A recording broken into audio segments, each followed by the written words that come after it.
Hello दोस्तों, KLD classes में आप सभी का स्वागत है। आपने थंबनेल देख ही लिया होगा, लिखा भी है कि हु सफर द मोस्ट। क्या ये जो ब्लैक अमेरिकन है जिसके कारण से समय समय पर विद्रोह होता रहता है, या भारत में ओबीसी एससी एसटी जो कैटेगरी के लोग हैं उनके साथ जो अत्याचार समय समय पे होते रहते हैं और उसके बाद विरोध प्रदर्शन भी होते हैं, तो कौन सबसे अधिक प्रताड़ित हुआ है इसके बारे में आज हम विस्तार से जानेंगे। इस समय पूरी दुनिया में कुछ न कुछ विवाद चल ही रहा, चाहे वो कोरोना वायरस को ले लीजिए या दंगे फसाद, जातिवाद, धर्मवाद। लेकिन जब कोई विवाद अमेरिका में होता है तो इसका प्रभाव डायरेक्ट या इनडायरेक्ट रूप से पूरी दुनिया पर अवश्य दिखता है। ऐसा ही विवाद इस समय अमेरिका में हो रहा है। इस विवाद को हम अश्वेत नागरिकों पर हो रहे अत्याचार के नाम से जानते हैं। जैसे एक अत्याचार होता हो तो दूसरी चीज हो गया, लेकिन ये जो इसका नाम हो उसका नाम हम जानेंगे अत्याचार के नाम से। विवाद का कारण यह है कि अमेरिका पुलिस ने अश्वेत नागरिक जॉर्ज फ्लॉयड की हत्या गला दबाकर कर दी है। तो ये जो इमेज लगाया गया है ये उन्हीं का है जो जॉर्ज फ्लॉयड। इस खबर के बाहर आते ही पूरे अमेरिकी महाद्वीप, इसके साथ ही यूरोपीय देशों में बहुत ही ज्यादा विरोध प्रदर्शन देखने को मिल रहा है। इन प्रदर्शनों में जो एक महत्वपूर्ण बात देखी गई है अभी तक वह यह है कि इनमें श्वेत युवाओं की बड़ी संख्या हिस्सा ले रही है, जबकि उन्हीं के खिलाफ ये विरोध प्रदर्शन निकाले जा रहे हैं। लेकिन अमेरिका देश में अगर देखा जाए तो ये कोई नई बात नहीं है। जैसे भारत देश में जातिवाद, धर्मवाद, हर तरह से विवाद होता रहता है, उसी तरह से अमेरिका में नस्लवाद कोई नई बात नहीं है। समय समय पर ऐसी घटनाएं, उसके बाद विरोध प्रदर्शन होते रहे हैं। एक रिपोर्ट के अनुसार 19वीं सदी में अमेरिका के दक्षिणी प्रांतों में चल रहे गुलामी की प्रथा को समाप्त करने के लिए जब वहां पे सिविल वार हुआ तो दोनों पक्षों से श्वेत सैनिक ही लड़े और करीब 10 लाख से ज्यादा श्वेत लोग मारे गए थे। अर्थात अश्वेतों को गुलामी से मुक्ति मिले, इसके लिए श्वेत लोगों ने अपनी जान दे दी। अमेरिका में चल रहे उस संघर्ष को हजारों किलोमीटर दूर भारत में रह रहा एक युवक बहुत ही ध्यान से देख रहा था जो ये सिविल वार हुआ था। पुणे के इस युवक का नाम ज्योतिराव फुले था, जो आगे चलकर ज्योतिबा फुले नाम से दुनिया भर में मशहूर हुआ। इन पर इस बात का बहुत गहरा असर पड़ा कि अमेरिका देश में गोरे लोग अपनी जान इसलिए दे रहे हैं ताकि काले लोग आज़ाद हो सके। फुले ने माना कि भारत में शूद्रों की स्थिति गुलामों के समान ही है। इन्होंने अपनी प्रसिद्ध एक कृति इन्होंने लिखी थी जो ज्योतिबा फुले जी हैं, गुलामगिरी, अमेरिका के उन अच्छे गोरे लोगों को समर्पित किया जो गुलामी प्रथा से लड़ रहे थे और अश्वेतों को बचा रहे थे, उन्हें मुक्ति दिला रहे थे। अमेरिका में नस्लवाद खत्म नहीं हुआ और संघर्ष आगे भी जारी रहा। वहां काले लोगों को वोट देने के अधिकार से लेकर भेदभाव मूलक जिम क्रोला को खत्म करने के लिए एक लंबा संघर्ष चला। इसी प्रकार मार्टिन लूथर किंग समेत कई नेताओं की अगुवाई में सिविल राइट मूवमेंट चलाए गए। इन सब में बड़ी संख्या में श्वेत लोग भी शामिल हुए। श्वेत लोगों की हिस्सेदारी ऐसे आंदोलनों में आज भी देखी जा सकती है जो अलग अलग देशों में हो रहा। अभी तक आपको ये पूरी जो अभी तक हमने बात किया हो सकता है ना समझ में आए, लेकिन जब अभी हम आगे डाटा के साथ तुलना करेंगे, भारत देश के साथ तुलना करेंगे, तब आपको स्पष्ट होगा कि क्यों यहाँ पे ऐसी बात की जा रही है। अब हम बात करने जाना है भारत देश की। बातें की जाए तो भारत देश में काले गोरे का कोई भेदभाव नहीं है, लेकिन जातिगत लड़ाई जरूर था और आज भी है और लगता है कि आने वाले समय में भी जारी रहेगा कि आप एससी कास्ट के हैं, एसटी कास्ट के हैं, ओबीसी, जनरल, इस तरह से जितनी भी यहाँ पे समस्याएं चलती हैं वो सभी जातिगत के कारण से ही होती है। यहाँ सबसे पहले सवाल से बात शुरू करते हैं कि क्या स्वर्ग अर्थात हिंदू धर्म के उच्च जातियों में जन्मे लोग भी भारत में जाति अत्याचार और भेदभाव के खिलाफ संघर्ष में शामिल होंगे? ये सबसे बड़ा प्रश्न बनता है। क्या ये उम्मीद की जा सकती है कि स्वर्ग भी जाति मुक्त भारत बनाने के लिए आगे आएंगे और इस क्रम में अपने विशेष अधिकारों का त्याग करने के लिए तैयार होंगे? ये तो देखा ही जा रहा है कि कई भारतीय स्वर्ग सेलिब्रिटी और बुद्धिजीवी अमेरिका में अश्वेतों के लिए लगातार न्याय की मांग कर रहे हैं। जैसे दिशा पाटनी, प्रियंका चोपड़ा से लेकर गूगल के सीईओ सुंदर पिचाई तक के ऐसे और लोग हैं जो समय समय पे मांग कर रहे हैं कि जो भी हुआ है वो बहुत ही गलत हुआ है, ऐसा अब किसी के साथ नहीं होना चाहिए। यहाँ पे एक ट्रेंड चल रहा है, हैशटैग ब्लैक लाइव्स मैटर को समर्थन दे चुके हैं सभी लोग। लेकिन क्या इनसे और ऐसे ही अन्य स्वरों से ये उम्मीद की जा सकती है कि भारत में जब किसी दलित महिला की हत्या या उसका बलात्कार जातिगत कारणों से हो या किसी विश्वविद्यालय में किसी शिक्षक के भेदभाव के कारण कोई दलित या पिछड़ा वर्ग का छात्र आत्महत्या करने पर मजबूर हो जाए तो भी ये इसी तरह से इनके पक्ष में मुखर होकर बोलेंगे या नहीं? ये सबसे बड़ा आपके लिए भी सोचने का विषय हो जाता है। क्या भारतीय स्वरों में भी ऐसे प्रगतिशील और उदार लोग हैं जो सभी के बारे में समान रूप से सोचते हैं? सच तो ये है कि जनरल कास्ट में ऐसे लोगों की तलाश करना आसान नहीं है। जाति उत्पीड़न और भेदभाव के खिलाफ भारत में ही नहीं, यूरोप और अमेरिका तक संघर्ष चल रहे हैं। लेकिन इन आंदोलनों में स्वर्ग पुरुष और महिलाएं भी शामिल हो, ऐसा आम तौर पर होता ही नहीं है। अगर मैं ऐसे स्वर्ग लोगों की एक लिस्ट बनाऊं जिन्होंने आज़ादी के बाद, भारत की आज़ादी के बाद देखा जाए पिछले 73 सालों की अगर मैं बात करूं तो जाति मुक्ति के लिए काम किया है, तो ये बहुत ही छोटी लिस्ट होगी। 2 से 3 लोग आप हाथों पे गिन सकते हैं। इसमें मैं राम मनोहर लोहिया, विश्वनाथ प्रताप सिंह और अर्जुन सिंह के अलावा किसी को भी अपने लिस्ट में नहीं शामिल करूंगा जिन्होंने जातिगत को खत्म करने के लिए, जो जाति वाली समस्याएं हैं उसको भारत से मुक्त करने के लिए कोई काम किया हो। पहला नाम है राम मनोहर लोहिया। स्वयं वैश्य परिवार में पैदा हुए, लेकिन इन्होंने कांग्रेस पार्टी और देश की राजनीति में ब्राह्मणों की बढ़ती संख्या के खिलाफ जागरूकता अभियान चलाया, जिसकी वजह से खासकर उत्तर भारत में कई पिछड़े और किसान नेता उभरे।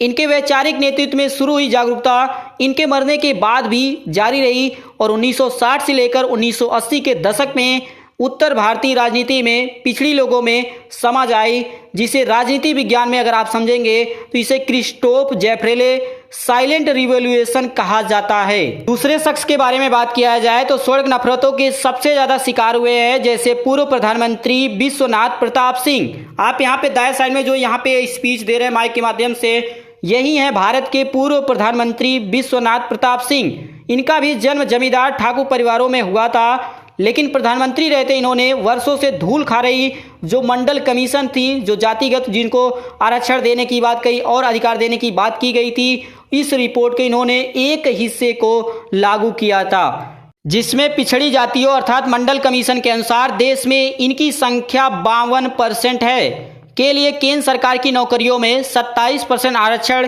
देने की सिफारिश की गई थी। पिछड़ी जातियों के सशक्तिकरण और राजकाज में उन्हें हिस्सेदारी बनाने के लिए ये अब तक की सबसे बड़ी काम थी अगर देखा जाए भारत देश में। इसी सिलसिले को आगे बढ़ाने वाले केंद्रीय एचआरडी मंत्री अर्जुन सिंह भी स्वर्ग घृणा के शिकार बने। अर्जुन सिंह भी स्वर्ग ठाकुर परिवार में जन्मे थे। पद पर रहते हुए इन्होंने उच्च शिक्षा संस्थानों में पिछड़ी जातियों के लिए 27% आरक्षण लागू कर दिया। इसकी सजा इन्हें मिली कि उस समय की सरकार ने पद से हटा दिया, जिससे इनका राजनीतिक जीवन समाप्त हो गया। क्या ऐसा व्यवहार इनके साथ होना चाहिए था या नहीं? क्या सही किया गया या गलत? आप भी इस वीडियो के नीचे कमेंट बॉक्स में जरूर बताइएगा। इन 3 ऐतिहासिक चरित्रों को छोड़ दे तो जातिगत अत्याचार और भेदभाव के खिलाफ चल रहे संघर्ष में स्वरों की उपस्थिति लगभग नगण्य है। अगर आप इस तरह से हजारों लाखों लोगों के नाम निकालेंगे, हो सकता है कि इन 3 लोगों के अलावा 2-1 लोग और होंगे जिन्होंने ऐसे काम किए, नहीं तो आप किसी का भी नाम गिना नहीं सकते हैं। इन घटनाओं से हमें क्या लगता है कि बदलाव होना चाहिए या नहीं? क्योंकि अब यहाँ पे हम 7 ऐसी घटना के बारे में बात करेंगे। पहली पॉइंट ये है कि महाराष्ट्र राज्य के खैरलांजी में 2006 में दलित परिवार के साथ बलात्कार और उसके बाद हत्या का विरोध करने का जिम्मा पूरी तरह से दलितों पर आया। इसके खिलाफ हुए आंदोलन में दलित ही शामिल हुए, इसके अलावा कोई भी कास्ट के लोग इनका साथ नहीं दिए। इस खैरलांजी में हुआ क्या था जो 2006 में घटना हुई थी? आप इन सब घटनाओं को गूगल पर जाके सर्च करके यहाँ से इंफॉर्मेशन प्राप्त कर सकते हैं। तो यहाँ पे ये जो इमेज लगाया गया कि 4 लोगों को मारा गया था और उनको नंगे गांव भर में पूरे इस तरह से घुमाया गया था। दूसरा पॉइंट ये बताया गया है कि हैदराबाद सेंट्रल यूनिवर्सिटी के छात्र रोहित वेमुला की सांस्थानिक हत्या हो, या मुंबई की डॉक्टर पायल तड़वी की जाति उत्पीड़न के बाद आत्महत्या, या राजस्थान की छात्रा डेल्टा मेघवाल की लाश पाए जाने का मामला हो, या फिर गुजरात के ऊना में दलितों की सार्वजनिक पिटाई हो। यहाँ पे देखिए कई घटनाओं को मिलाकर एक पॉइंट में किया गया है, तो ऐसे में हम सिर्फ 7 पॉइंट बात करेंगे, लेकिन आप उसे 7 से ज्यादा मान सकते हैं। या गाय को लेकर दलितों की मॉब लिंचिंग अर्थात भीड़ हत्या, इन सब मामलों में आंदोलन दलितों को ही करना पड़ा।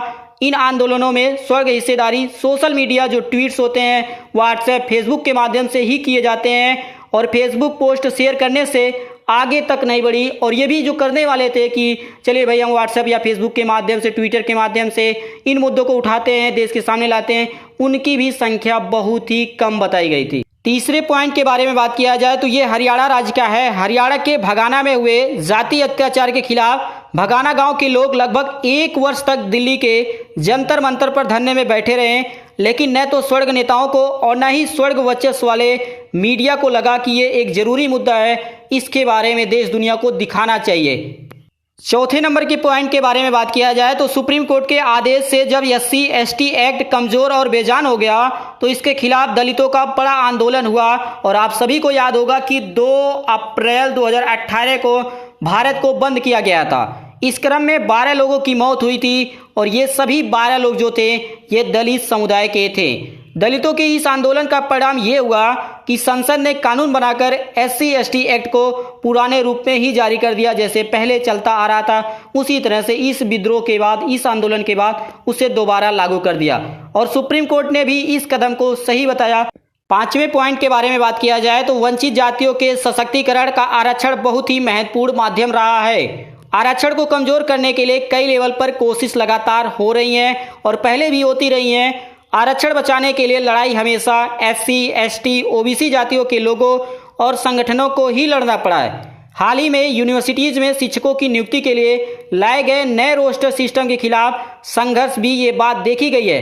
अब यहाँ पे थोड़ा सा मैं आपको बात बता देना चाहता हूँ कि ये रोस्टर प्रणाली क्या है जो यूनिवर्सिटीज में लगाई गई है या लाई गई है। तो पहले इसके पहले जो इस समय जो 13 पॉइंट वाला जो रोस्टर प्रणाली चल रहा है इस समय, उससे पहले के जो रोस्टर चलते थे उसको समझिए कि जैसे 200 अगर पोस्ट है किसी भी यूनिवर्सिटी में टीचर के लिए, तो उसमें से जो 99 पोस्ट हुआ करते थे वो रिजर्व हुआ करते थे OBC SC/ST के लिए। बाकी अगर बचते हैं यहाँ पे एक बार और समझ लीजिए कि जैसे 200 में से 99 पोस्ट होंगे ये रिजर्व होते थे, बाकी 101 पोस्ट होते थे ये अनरिजर्व होते थे या कह सकते हैं कि जनरल कैटेगरी के लिए निर्धारित होते थे। लेकिन अब जो नया रोस्टर लाया गया इसमें कई विवाद है, इसे आप एक ग्राफ के माध्यम से समझे तो आपको कई चीज़ें पॉइंट यहाँ पे क्लियर होगी। तो ये यहाँ पे ये रोस्टर प्रणाली जो इस समय 13 नंबर का कहेंगे, इसका नाम ही 13 नंबर रख दिया गया है क्योंकि 13 पॉइंट में ये बताया गया है। तो यहाँ पे जो ये इमेज लगाया गया बताया गया है कि एक एग्जाम्पल से समझे तो आपको आसानी से समझ में आएगा कि जैसे किसी भी कॉलेज में किसी भी यूनिवर्सिटी की यहाँ पे बात किया गया है, अगर 6 टीचर की भर्ती निकली है, 6 लोग वहाँ पे हैं, 6 पोस्ट है, तो किसको मिलेगा किसको नहीं मिलेगा। पहला जो पद होगा वो जनरल के लिए होगा, दूसरा भी जनरल के लिए होगा, तीसरा पद जनरल के लिए होगा, चौथा जो पद होगा वो OBC को मिलेगा, 5वां पद जनरल के लिए, 6ठा पद जनरल के लिए, 7वां पद SC को मिलेगा, 8वां जो पद होगा OBC, 9वां जनरल, 10वां जनरल, 11 जनरल, 12 OBC। इसके बाद 2 और पद हैं, जैसे 13 नंबर का अगर है वह आपका जनरल को मिलेगा और 14 नंबर का यहाँ पे SC लिखा है, उसको आप SC मत मानिएगा, वो ST कैटेगरी को मिलेगा।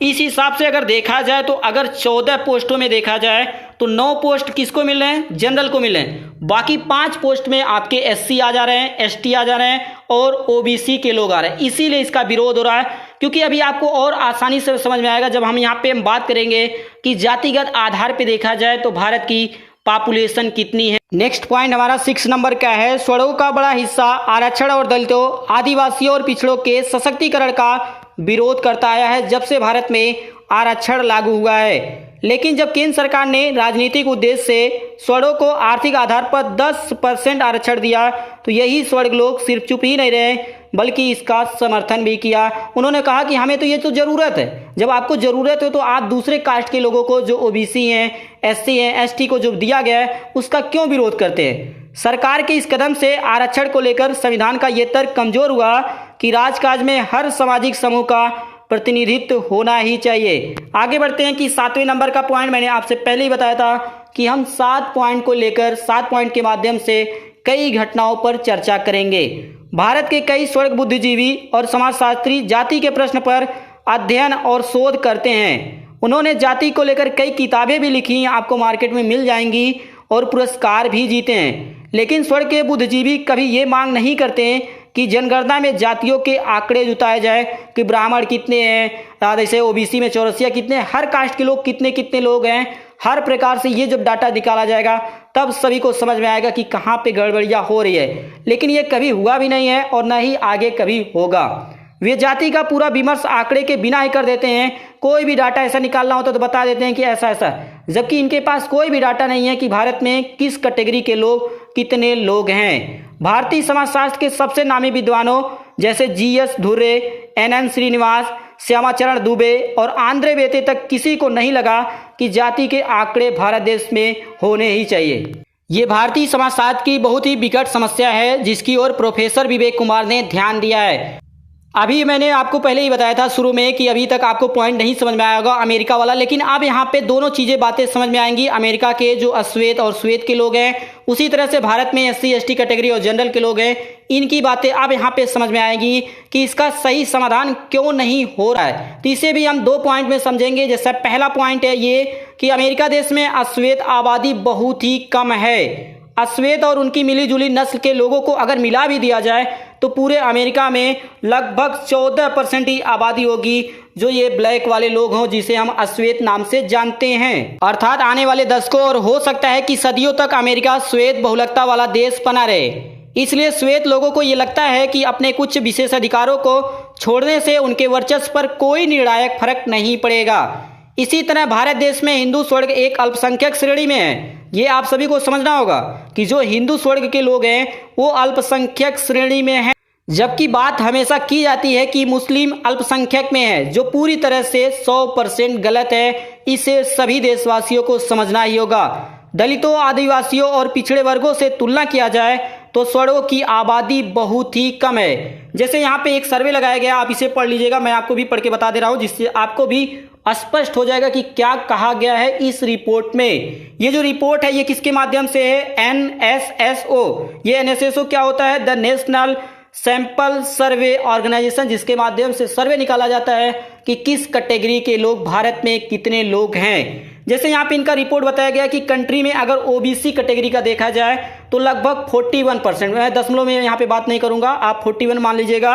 उसी तरह से SC की जो पॉपुलेशन है वो लगभग 20% है। उसी तरह से ST जो पॉपुलेशन है वो लगभग 9% है। बाकी बचते कितने हैं हमारे? लगभग में अगर मैं बात करूंगा तो लगभग 31%। इस 31% में आपके मुस्लिम भी है और आपके ये जो स्वर्ग लोगों की मैं बात यहाँ पे कर रहा हूँ, उसके साथ साथ अन्य धर्मों के लोग जैसे सिख हैं, इसी 31% में है। तो आप समझ पा रहे होंगे कि कितनी कम पॉपुलेशन है भारत देश में इन स्वर्गों के। लेकिन कम आबादी होने के बाद भी इनके पास बहुत ज़्यादा संसाधन और सत्ता अर्थात पावर है। अगर ये उदार होते, जैसे अमेरिका के जो श्वेत लोग हैं वो उदार हैं, वो अपने अधिकार को छोड़कर उनको दे रहे हैं जो अश्वेत लोग हैं, अगर उसी तरह से ये उदार होते तो इनका ये घमंड और मान सम्मान तो टूट जाएगा। इसलिए इन्होंने आज तक कभी भी सभी के बारे में नहीं सोचा और ना ही जो अधिकार देने चाहिए, जो अधिकार हैं चाहे वो SC के हों, ST के हों, OBC के हों, जो उनको मिलना चाहिए था आज तक भी नहीं मिल पाया। तो ये पहला पॉइंट था। दूसरे पॉइंट के बारे में अगर बात किया जाए तो बहुत ही अच्छी लाइन भी है इसमें। समाज सुधार को लेकर स्वर्गों की हिचकिचाहट को डॉक्टर BR अम्बेडकर ने बहुत ही अच्छे तरह से समझा था। इन्होंने अपनी किताब शूद्र कौन थे, अभी तक आपने अगर नहीं पढ़ा होगा तो मैं इस किताब को दिखा देना चाहता हूं कि इस समय जैसे वैसे भी इस समय कोई वैसा काम तो हो नहीं रहा देश में, आप सभी के पास भी वैसे काम नहीं है, तो आप इस किताब को जरूर पढ़िए क्योंकि आपको ऑनलाइन PDF के माध्यम से भी मिल जाएगा। तो ये किताब है कि शूद्र कौन है। इसमें भीमराव अम्बेडकर जी ने बताया कि पहले तो वे पूछते हैं कि ब्राह्मणों में वोल्टेयर जैसा कोई शख्स क्यों पैदा नहीं हुआ पूरी दुनिया में, जो कैथोलिक होते हुए भी कैथोलिक चर्च की सत्ता से लड़ गया। इसका जवाब देते हुए बाबा साहेब लिखते हैं कि इस सवाल का जवाब सवालों के जरिए ही दिया जा सकता क्योंकि इसका कोई भी डायरेक्ट आंसर नहीं है।